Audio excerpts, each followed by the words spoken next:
All righty, welcome back for another episode of Two Plane Sports. Today we're going to be talking a little bit of a recent transfer and a recruiting update on a few guys and a few new guys that we have never covered on this show. Definitely some good positive momentum coming out of the spring game. A lot of good things that we saw this weekend on the field, and now we're going to start talking about what happened off the field with all the recruits in town and kind of some movement there. So, but before we get into it, we just want to say we really appreciate it. We're a little over 4,000 subscribers. We've got an ultimate goal of 10,000 for the year. So if you hadn't already, hit the subscribe button. Over like nearly 60% of you don't subscribe. We appreciate you watching, but just hit the button. It's free. Turn the notification bell. Take that next step and hit the notification bell to keep you up to date on when we are posting. And follow us on our social medias, our Twitter, our Instagram, like us on Facebook. And if you don't want to look at us, I don't blame you. I wouldn't want to look at me either. Just go on to the Apple Podcast or Spotify and just find us there. Everything's linked down below, and you guys can just find us there. So we'll get into it. So a recent transfer that is leaving OU, I guess not officially yet, but he could come back, is Cody Jackson. Cody Jackson was a 4-star in the 2021 class. He was the first commit in the 2021 class, from what I remember. I believe he committed in like April of 2019. So he was committed for forever. And he honestly jumped in the portal. My gut is telling me he jumped in the portal after the spring game because he saw what Jaden Gibson did. Maybe, Brandon, you had that same take, but he probably had the idea of, well, obviously we're going to have Marvin Mims. You think about Jalil Farouk. I mean, Farouk's taking the next step. And then all of a sudden you see Jaden Gibson do what he did. It's a spring game, you have to take it with a grain of salt, but he probably started looking at the depth chart, and, there's a few other receivers that might be at his same, area around the depth chart. And he probably just started thinking, man, I just don't know. And then you got Drake Stoops. I mean, I'm leaving a few people off, but he just probably started to realize that Jaden Gibson might be passing him up on the depth chart. Brandon, what do you think about that? And, I would just wish him the best, but I'd like him to stay. About to say, I think you stole that from me, man. I texted you guys earlier. Jaden Gibson is the first name that came to my mind when Cody Jackson left, or yesterday when we talked about it. Because it makes sense. Like, if you follow his, I've been following him on Twitter and stuff ever since he committed. And leading up to the spring game, he seemed all in, talking about, I forget if he was white or red, but he was quote tweeting some of his teammates who were on the opposite team, saying like, that ain't it, we're gonna win, this and that. He seemed all the way locked in, like he was, he's committed, kind of ready to go. And then you see the spring game as far as who's getting snaps, who's getting the most playing time, and I think he kind of just found himself buried. And I think it was what I texted you guys too. It's the Jaden Gibson. I think he probably expected to have the role that Jaden Gibson played in the spring game. And plus we're not practicing stuff every day, obviously. So I don't know. I feel like maybe the spring game was his last chance in his head to like go out and have, string together a good performance, maybe climb the depth chart a little bit. And unfortunate for him, Jaden Gibson had a pretty damn good game, and he looks to be a guy who's going to be heavily involved. And maybe for Cody Jackson, he probably thought, maybe he's thinking that Jaden Gibson is playing where he thought he was going to play, and now it's time to test the waters. Yeah, I apologize, Brandon. I honestly didn't even remember you saying that. I just was doing my research, but yeah, you did say that before. So Jose, go ahead. I don't think Jaden Gibson had all that much to do with it. Probably maybe a little bit, but they're not similar receivers. Jaden is an enormous human being, and for the receiving core, Cody's a little on the smaller side. I think at the end of the day, what could have happened is the coaching changes from whenever we were texting about it last year. If I remember correctly, Kale was the inside receivers coach and Dennis Simmons was the outside receivers coach. And Cody was recruited by Dennis. I'm assuming that he expects to play on the outside. Where this room is now, it's going to be pretty tough to crack that. And then, if Jaden Gibson is what you guys expect him to be, then it is going to be tough to overtake him. But then we also have Joel Farouk, who's going to be here for a little bit longer. So it's not going to be an easy path ahead of him to crack the starting lineup. I don't think it would have been impossible, though. I think it mainly had to do with the coaching changes. I think he wanted to give it an opportunity. It just didn't work, and he's moving on to the next opportunity. My guess, he's probably going to be joining the Trojans because I did watch the beginning part of their spring game, and I recall them saying that they had like a ton of scholarship spots still available on that team because they're building mainly through the transfer portal and not at all through the high school recruiting level, or very little. So I would expect him to go over there. That's where the guy that recruited him. Also, the way that this offense has worked, just taking just the spring game as how this offense is going to be run, it's going to be a lot more run heavy than it is pass happy as it was last year with Lincoln. So it's less opportunity for him. So if he's already not in a position to crack the starting lineup and the passing game is going to be more limited than it was last year, that's why I think he left. Obviously, there's not like a specific answer that has been put out there, but it seems like a school like USC is probably going to come in and snag him because they don't have very many receivers at the moment outside of Mario, and I think his name's Brandon Rice, Jerry Rice's son, that are like poised to be important weapons for him for next season. But I could also see him go to like a smaller program like a Louisville. I think Brandon threw out like SMU, just a smaller group of 5 program so that he can develop, but still compete for, conference championship somewhere. For Oklahoma, sorry, Bron, but for Oklahoma, for our sake at least, are we kind of a little thin at that receiver spot now with that departure? It seems to me like we are. Yeah. Yeah. They're going to take a transfer. That's why I think it had more to do with the coaching than it did Jaden, because the room is already limited, right? Like I think Jaden gets his opportunity if a guy like Theo Weiss gets injured. Something unfortunate happens at Theo, and he'd be the right guy to replace him because they're both huge humans. But if someone else gets hurt, like I think there'd be packages where Jaden would come in, but I think Cody would be the next guy up if it were like Drake Stoops that got hurt, because he's kind of shifty, just like Drake. Obviously, he's not as experienced, but he can take more slot reps than Jaden can, at least right now. Yeah, a couple schools that come to mind that I can think of for Cody Jackson. He's from Richmond, Texas, which is South Texas. I could see him going to Houston. Houston would make sense to me. Maybe Texas A&M. I'm not 100% sure, but I feel like a Houston would be a good spot, similar to like an SMU. I mean, it's still a good program. It's just, or he might end up in the USC, but I think he's going to go home. I think he's going to go back to the state of Texas. I just don't know which school there. And I guarantee you there will be at least one wide receiver transfer taken, because when you think of behind, you got Stoops and you've got Mims, Farouk, Weiss, the depth behind there, you start looking, it's like Nick Anderson, he's a freshman. Jaden Gibson, he's a freshman. Trayvon West, Brian Darby. That's about it. There's a few other wide receivers on the depth chart, but no one that I would imagine will be big time contributors at Oklahoma.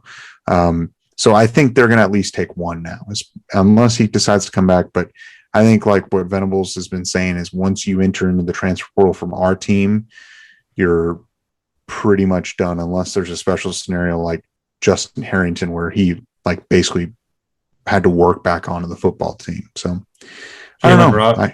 Jalen Robinson is going to be an interesting guy to keep an eye on, the UCF transfer wide receiver. Right. He entered like 6 days ago.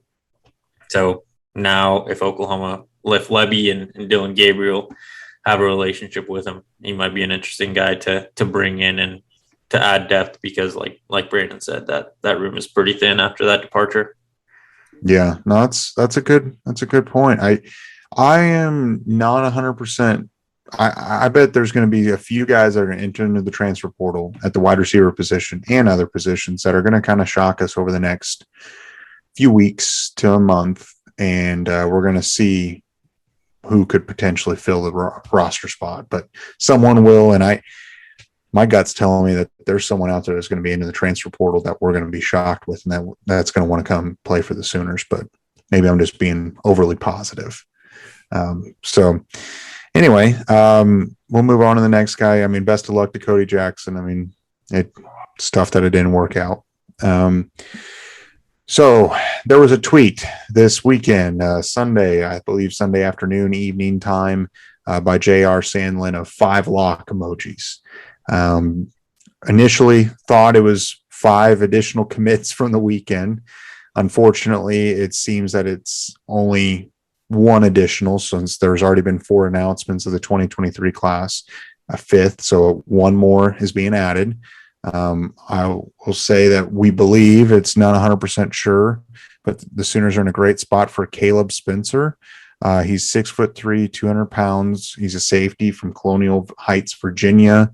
2023 3-star, number 652 overall, and number 55 safety in the class. I will say, from looking at his tape and his highlights, he has great ball skills. He hits hard. He can make open field tackles. I feel like he's a little underrated, maybe not even just a little, maybe a lot. I mean, he holds offers from Oklahoma, LSU, Arkansas, South Carolina, Kentucky. I mean, he holds offers from big time schools. It's not like no one's interested in him, because there's a ton of interest across the country. He picked up an offer from OU in early February, and he made the visit this past weekend.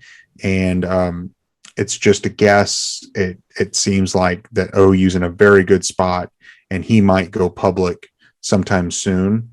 And he could be the next Sooner commit. Jose, what do you think about him? I'm pretty excited. I mean, just looking at the frame, 6'3", 200 pounds, going into senior year of high school, it's quite a frame to be a safety. Yeah. When I was watching his highlights, I saw his junior season, and he was really good at playing against the run. In that highlight tape, maybe they just didn't put enough of his plays against the pass, but there wasn't many on there. So I can't speak to his ball skills. I know his sophomore year, I did watch some of those, and they were pretty good. And granted, the quarterbacks that were throwing those seemed like they were just lobbing it up there with noodle arms. No offense to them, but they weren't hard. They weren't like amazing plays he was making on the ball. He was just kind of getting under them. But his running defense is really good. He comes and plays strong safety. It looks like, at least last year, he was playing a lot more of a strong safety role, coming into the box, stopping the run, coming off the edge, making sure he can prevent anything getting past the line of scrimmage, even the quarterback. He does have good instincts, though. If he has ever put in a situation where he's a high safety, he can break and come down extremely fast. So that's good. He's a good athlete. And like you said, the size that he has already as a 17-year-old going to a senior year of high school, it's just going to benefit him, and he's going to get stronger. Now that if he is the guy that commits, then we're probably going to expect Coach Schmitty to probably give him some sort of workout program on the side of what he's doing, or some to add on to what he's doing in high school, so that he can start progressing and adding to his build. And we'll have to see if he would be an early enrollee. Again, this is all assuming that this guy's the guy that commits. Assuming that he's an early enrollee, I think would be best for his development, especially with where the safety position is at going into 2023, because we will probably lose a couple key pieces, and it will be going right back to being a pretty thin room with Jaden Rowe, Robert Spears-Jennings, Jordan Mukes. There's others that I'm just forgetting right now, but just those 3 off the top of my head. And he would just be a good addition to bring in and compete for the starting spots, because potentially next year there'll be 2 wide open spots. Yeah, you like the size. Just as Jose mentioned, with Jaden Rowe, he's obviously 6'3", 6'4"-ish.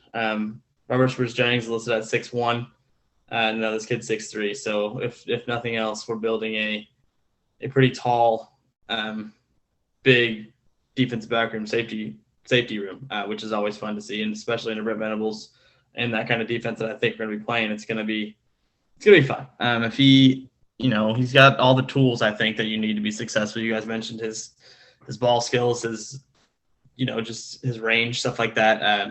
That's all going to pay dividends if he can soak it in, kind of soak up the coaching, assuming he is the guy, and add to what's going to be a pretty talented and pretty big defensive backroom with the kids that are coming in. Yeah, I mean, I hope we end up landing him. Hopefully, he goes public here pretty soon.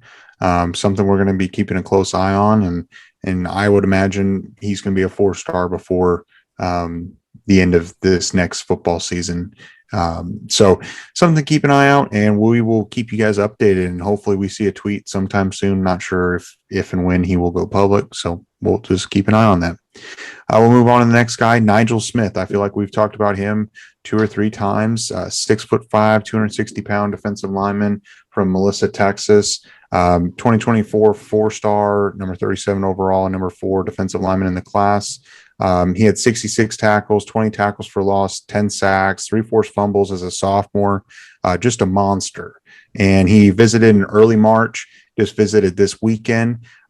It seems like OU is trending in a great spot for him. He's come out and said that OU is one of his top schools. And I think I've said before that it's going to be a battle of OU and Ohio State. He visited Ohio State for their spring game the week before. He visited OU this past weekend. It seems like it's going to really come down between Oklahoma and Ohio State. And something that I'm not willing to say, like, he's going to be a part of this class, but I feel like we're having more of a chance than before. Jose, you want to go ahead and talk about it? Yeah, I think you brought up a good point with the battle, and the fact that he is closer to Oklahoma. I think this is where we're seeing how this coaching staff and their philosophy to recruiting, which seems to be recruit priority number 1 is close to home, and then going to the coast, Florida, going into the SEC country for recruiting seems to be, I guess 1B and 1A is getting Texas, Oklahoma, and the states around us. So that's going to definitely work out. It seems like Todd Bates is going to be a big factor in this, right? It's a Todd Bates effect. We talk about it all the time. It's interesting that we're recruiting so heavily for 2024 when 2023 is like, it seems like it's so close, in 2024 where it seems like that's where we're going to be building, or that's where Venables and Bates and this entire staff is really going to get to. I guess that's their first class they're getting to do the full recruiting process in, because even though they're all coming from somewhere, they're not like, it's not like no one knew who these guys were. They are a little bit behind with the recruiting process of 2023. They're doing a little bit of catch up. I don't think that it should be an excuse for not, if they don't have a good class, they should still pick it up there. But 2024, there's a lot of focus there, it seems like, and that D-line and that class could be monstrous, especially with a guy like Nigel Smith. I know that there's a couple other guys that I can't think about the top of my head. Zoo, I think he's also 2024. They came together, they both liked it, so Nigel would definitely be a big addition. Yeah, that 6'5", 260, he can help fill up the 2 planes that we're trying to build. He definitely fits that bill. As you mentioned, Brum, 20 tackles for loss, 10 sacks, 3 forced fumbles as a sophomore. That's stupid. He's obviously a huge addition. That is somebody we should be going after hard, and I imagine we are. Jose mentioned the Todd Bates effect. Just to echo that, it's a thing. Hopefully he can keep working his magic on these kids and get some of them, if not most of them, to commit in the 24-25 class moving forward. This is where I think people say the spring game does. Spring games don't matter. The outcome of the game does not matter, 100%. But what does matter is showing up and creating these recruiting environments that Sooner Nation did on Saturday. Because you can't tell me that if you're a recruit, if you're considering playing at the school and you see 75,000 people show up, and not just show up, but be loud and be engaged and be locked into a game that in reality has it means nothing. The win or loss means absolutely nothing. But 75,000 plus show up, and like I said, they're loud, they're engaged, they're locked in. It is important. That part is important. And I imagine Ohio State, I didn't see their spring game numbers. I don't know if you guys did, but I imagine they had a pretty decent crowd too. I think their fans also care. So he probably had two really, really good environments that he just visited. Ours, I don't know. Like I said, I don't know anything about Ohio State's, but I know for a fact that ours was bigger because I think we had the biggest spring game in the country this year. So that it is important. It means that. And if it does come down to an Oklahoma-Ohio State recruiting battle, you already know how I would play that, how I would handle that. And I think legitimately, if you guys can give me a good reason, just give me one reason why it's not a good idea to just do that, to play that flag planting moment in every room he goes to, or make sure he sees it 1,000 times while he's here. I'm all ears, but I truly can't think of one reason why we wouldn't do it. Yeah. They do have Larry Johnson, who's has put together a pretty good resume for defensive line moving to the NFL. Yeah, what does that have to do with? Yeah, but that has nothing to do with the recruiting approach that I would have. The recruiting approach is fine. I'm just saying it's a competition, and the proximity is what's going to matter here. Not we planted a flag however many years ago. Make sure he sees it 1,000 times. Is all I'm saying. Yeah. I do think the Melissa, Texas, being close is going to play in OU's favor.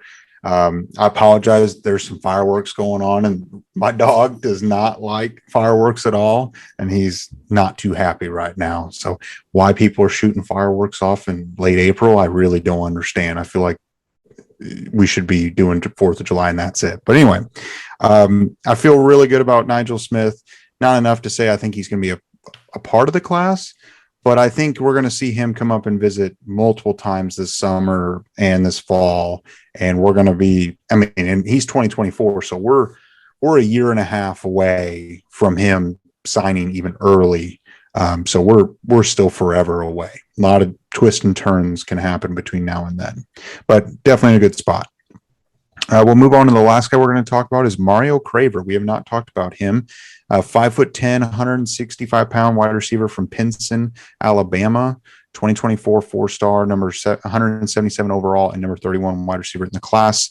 As a sophomore, he had 45 catches, 937 yards, and 10 touchdowns. He was the second leading receiver for the 6A state champions in the state of Alabama. He picked up an offer from OU on March 21st and visited this past weekend. Seemed like he had a great visit, and he's come out and basically said that OU has jumped up to be one of his top schools, if not his top school. Brandon, you made the comparison before we started that maybe another Hollywood Brown, similar size, 5'10", 165. I can't remember what weight Hollywood transferred in, from the Canyons. But I'd imagine he's 170 or right around that weight too. Again, 2024, he's in the state of Alabama, so it's in Nick Saban's backyard. But the fact that he's already come out and said that, man, I had a great visit. OU's one of the top schools. It just goes to show that OU's recruiting at a very high level still at the wide receiver position. Brandon, what do you think? Yeah, definitely Hollywood Brown's the first person that came to my mind just because of that size comparison. 24/7 has him listed at 5'10", 150. His highlight tape shows he's more closer to 5'10", 165. We looked it up before we started, and Hollywood's listed at 5'10", 180 with the Ravens. So I would bet money he was playing with the Sooners probably around 165, 170. So just the size alone it draws an immediate comparison, I think. Craver also is a track guy. I don't know if Hollywood was that, but I'm just bringing it up because I think he's probably a burner. He runs 100 and 200, so he's a guy who runs. And you brought up his numbers. 937 yards on 45 catches. I think that's like 21 yards a catch, 21 yards per catch. So just statistically, when you look at that, you think he's probably running deep routes. He's taking the top off. And that's, how can you not? That's just immediate Hollywood Brown comparisons to me. You look at his Twitter, I did on his 24/7 profile before we started this. Like the last week or so, it seems like everything he's tweeted has been about Oklahoma, which, again, social media doesn't mean everything, but in today's age and era, especially with these young kids, it kind of does provide a little bit of insight to what they're thinking, at least at the moment. And granted, he's 2024, so there's a lot of time in this recruitment process for him, but it's definitely trending correctly. He seems very, very high in Oklahoma, and he's a guy that I think could be Hollywood 2.0.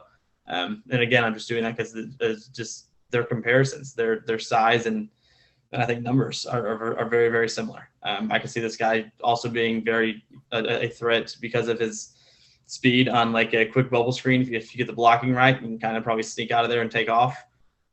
Yeah, I'm pretty high. And I saw he's also got the Nick Saban stamp of approval too, which is, I talk about it a lot. He's got a Bama offer. I think it means something.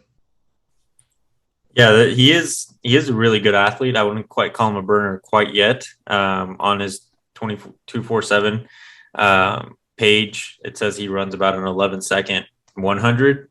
And, I mean, he is only 16 years old, so probably going to get a lot faster over the next couple of years. Probably going to guess he'll be in like the 10.6 area because it is really hard just to shave off that small amount of time off of 100. But he definitely plays a lot more slot in high school. At least he did last year.